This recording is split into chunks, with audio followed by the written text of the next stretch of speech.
G'day, Ben Kingsley here. Thanks very much for watching episode 29 on the common mistakes when investing in property.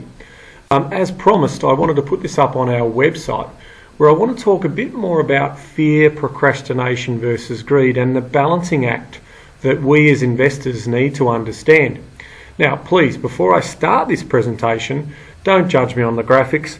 This is something that I did a long time ago and I haven't updated, but the message here is simple. So let's get into it and have a bit of a conversation around it.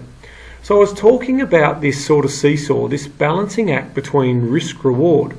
And you can see there the base of what's holding up that balancing beam or that seesaw is what we call our money, our cash flow and our wealth base.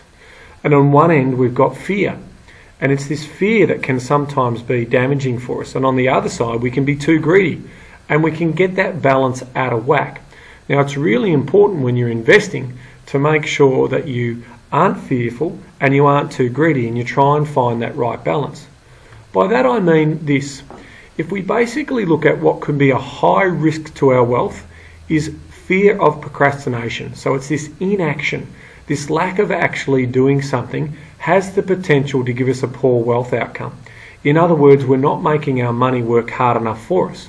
So once we understand our cash flows and our wealth base and what we can put into the conversation, we should move away from this.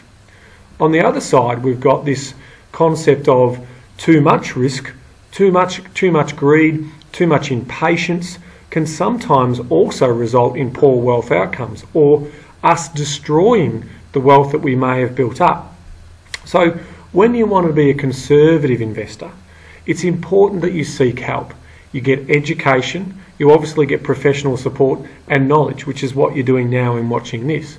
So I commend you in basically taking the time to watch this short video.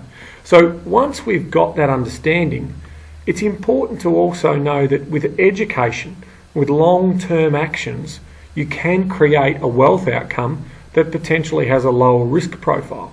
And it's important because this is the link into moving away from this fear and procrastination which is stopping you from doing something. But also on the other side, it's about avoiding the dangers of risking too much and putting, or what we used to say is risking the farm.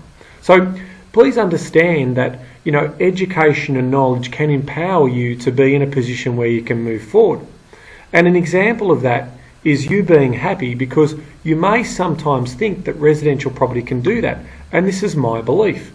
I think with bricks and mortar investing, and that's sensible bricks and mortar, and you've heard me and Bryce talk about in other episodes the importance of asset selection and having that knowledge.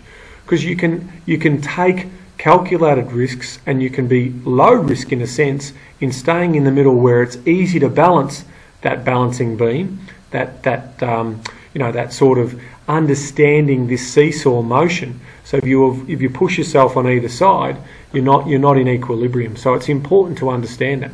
So when you get that sense and that understanding of balance, you can start to look at residential property and say, well, okay, it's usually low risk in terms of volatility, and if I do sensible cash flow and sensible borrowings, I can potentially control that asset, which in a sense is meaning that my smaller amount of money is controlling a bigger asset.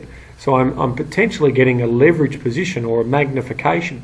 But there are risks involved, so it's important for you to understand. So let's just summarise this quickly. What we're talking about here is just the sense of understanding why you aren't doing anything or why you may be too impatient or too greedy to get an outcome.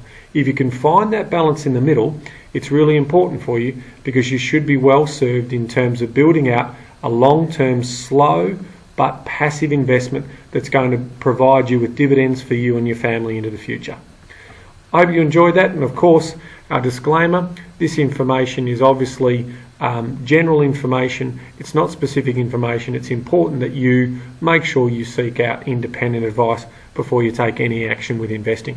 Thanks for watching, and we'll look forward to talking to you on this week's episode coming up on the Property Couch. Thanks very much. Bye for now.